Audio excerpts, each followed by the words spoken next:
They told you World War I started because a duke got shot in Sarajevo. One assassination, and suddenly the whole world was at war. But that's not the real story. There was a hidden war happening years before the first shot was fired. A war fought in bank vaults and boardrooms. A war over gold, debt, and money. And this financial battle made the deaths of millions inevitable. This is what they don't teach you in history class.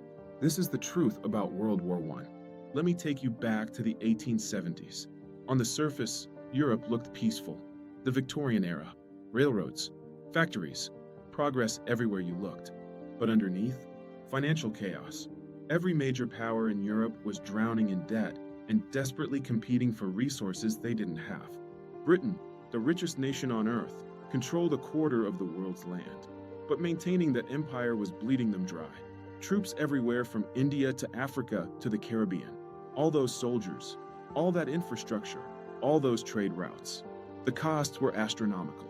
Germany, they unified in 1871 and became an industrial powerhouse. But they had a problem. They showed up late to the colonization party. Britain and France had already grabbed the valuable colonies. Germany was surrounded by empires controlling the coal, rubber, oil, and metals they desperately needed. They had to import everything, which made them vulnerable. France, still bitter from losing to Germany in 1871. That defeat cost them territory and 5 billion francs in reparations. That's hundreds of billions in today's money. They paid it off, but the resentment burned for 4 decades. French politicians spent those years planning revenge and building up their military, all of it financed by massive loans. Russia, financially collapsing. The Tsar's government was corrupt and broke. They were trying to industrialize to compete with Western Europe, but they didn't have the money. So they borrowed billions from French banks. By the early 1900s, Russia owed France so much money that if Russia defaulted, it would crash the entire French banking system. Austria-Hungary, a dying empire held together by force. They controlled massive territory filled with different ethnic groups that all wanted independence. They spent enormous sums on military occupation just to prevent their empire from exploding. Even small countries like Belgium, Netherlands, Portugal, Spain, all had colonial ambitions that cost more than they could afford. The entire continent was leveraged to the breaking point. Now here's where it gets dark. All this debt was held by private banks. The most powerful banks in the world concentrated in London, Paris, Berlin, Vienna, and New York. The Rothschild family had banks across Europe. They financed governments on all sides. When countries needed to build railroads or fund wars, they went to the Rothschilds. In Germany, the Warburg family. In France, the Bank of France. In Britain, the Bank of England working with merchant banks. In America, J.P. Morgan was essentially the central bank before the Federal Reserve existed. These banks didn't just lend money, they controlled policy. When a government owed you billions, you had leverage over what that government did. Want a loan to build your military? The banks could say yes or no. Want to go to war? You needed the banks to finance it. This created a twisted incentive structure. Banks didn't necessarily want war because it was risky, but governments preparing for war needed loans, and banks made money from loans. So banks were funding an arms race while trying to maintain stability, a contradiction that couldn't last. Let's talk about gold, because gold is crucial to understanding why war became inevitable. In the late 1800s, most countries were on the gold standard. Their currency was backed by actual gold in vaults. This was supposed to keep currencies stable and prevent governments from printing money recklessly. But it created a massive problem. There was only so much gold in the world. If your economy was growing, you needed more currency. But you couldn't print more unless you had more gold to back it up. Countries were constantly competing to accumulate gold reserves. Britain had the most gold.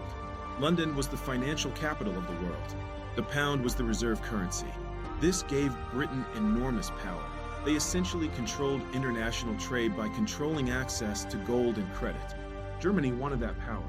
They wanted the mark to become a reserve currency. They wanted Berlin to rival London.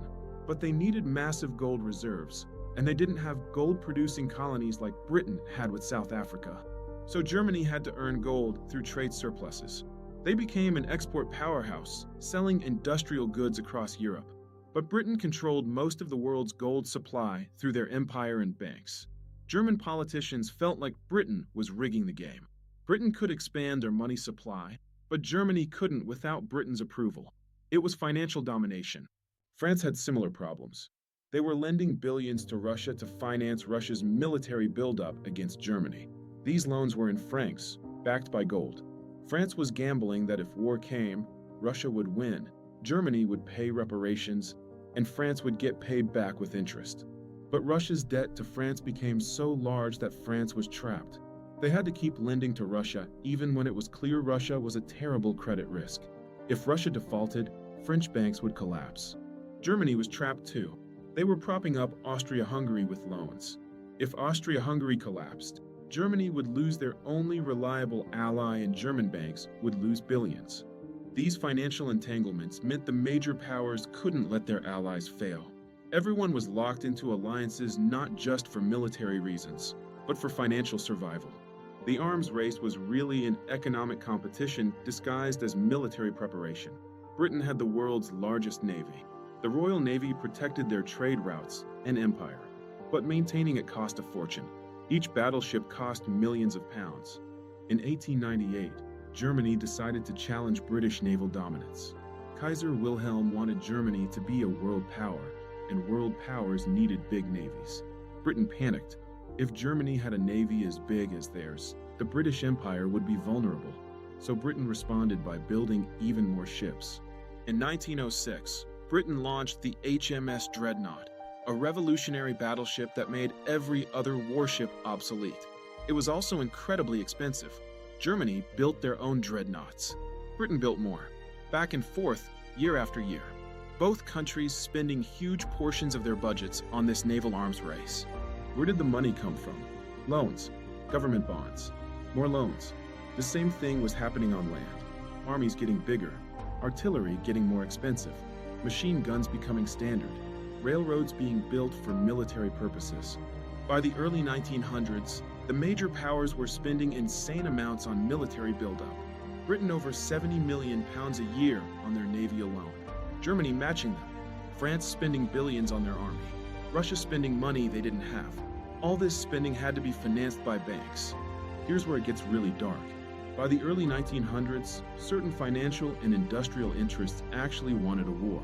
Not a long, devastating war. They expected something short and decisive like the Franco-Prussian War of 1870, which lasted less than a year. Arms manufacturers like Krupp in Germany were making fortunes from military contracts. Companies like Vickers in Britain, Schneider in France. They lobbied governments to build more weapons. They published articles warning about foreign threats. These companies made millions from the arms race. There was a revolving door between industry and government. Military officers would retire and take jobs with arms manufacturers. Business executives became government advisors. Politicians owned stock in these companies. Some historians argue that these interests saw a short war as beneficial. Arms manufacturers would sell huge amounts of weapons. Banks would finance the war effort. Winners would gain territory and resources.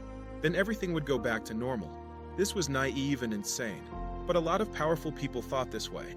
They saw war as a reset button for Europe's financial problems. In this context, the assassination of Archduke Franz Ferdinand on June 28, 1914, was just the match that lit the fuse. The bomb had been built by decades of debt, arms races, and financial competition.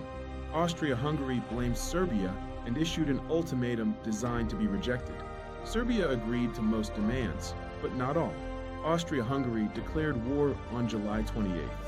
Russia mobilized to defend Serbia. They couldn't let Serbia fall because of their financial and strategic interests in the Balkans. Germany declared war on Russia. They had promised to support Austria-Hungary, their only ally. France was obligated to support Russia because of their massive loans. If Russia fell, French banks would collapse. Germany invaded Belgium to attack France. Britain was obligated to defend Belgium. Within 1 week, all the major powers were at war. But the war didn't happen because of the assassination. It happened because the financial system made war inevitable. If Franz Ferdinand hadn't been killed, something else would have triggered it. There were too many debts, too many alliances, too many arms, too many competing interests. The system was primed to explode. World War I lasted 4 years and cost over $200 billion in 1914 money. That's over 5 trillion in today's dollars. Where did that money come from? Governments issued war bonds to citizens. Propaganda campaigns urged people to buy bonds. Buy bonds to bring the boys home. But citizen bonds weren't enough.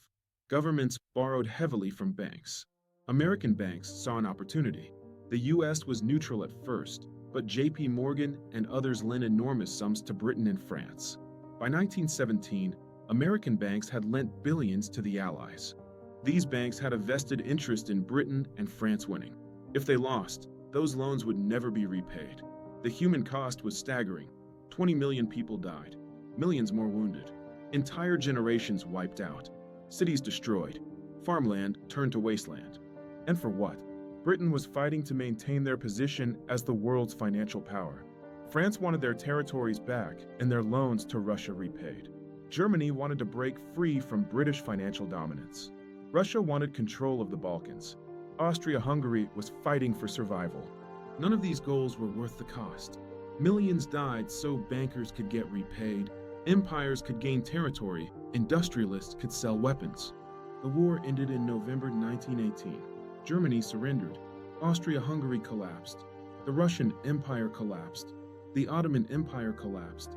The Treaty of Versailles forced Germany to pay 132 billion gold marks in reparations, about $500 billion in today's dollars. This was a disaster. Germany's economy was already destroyed. They couldn't pay. But France and Britain insisted because they needed the money to pay their own war debts to the United States. Germany tried to pay by printing money. This caused hyperinflation. By 1923, German currency was worthless. People needed wheelbarrows of cash to buy bread. This economic chaos created the conditions for World War II. World War I changed everything. Before the war, European banks and the gold standard dominated.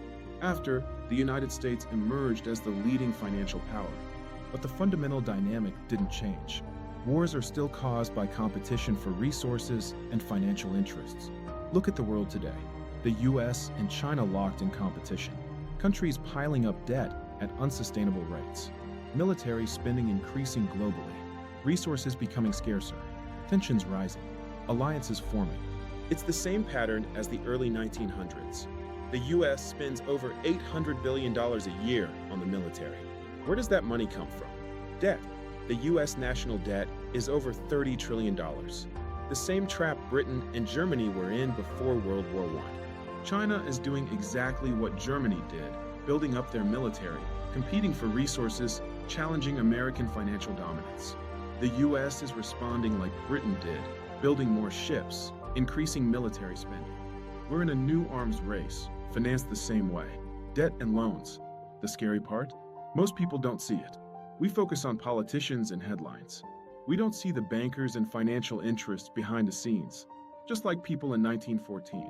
World War I killed 20 million people because of debts, banks, and financial competition. World War II killed 75 million. A World War III fought with modern weapons could kill billions. And it would happen for the same reasons. Debt, competition for resources, financial interests, alliances that trap countries into conflicts. The lesson of World War I isn't just that war is bad. The lesson is that war is profitable for a small group of people, and those people have the power to make wars happen. World War I didn't start with an assassination. It started with a loan. The men who died in the trenches thought they were heroes fighting for their countries. They were actually pawns in a game played by bankers who never set foot on a battlefield. That's the story they don't want you to know. Because if people understood that wars are caused by financial interests, they might start asking questions. They might demand changes. They might refuse to fight in wars designed to make rich people richer. Follow the money. It reveals the truth about every war. The money tells you who wanted it, who benefited, and why it happened. That's the real lesson of World War I, and we're not learning it.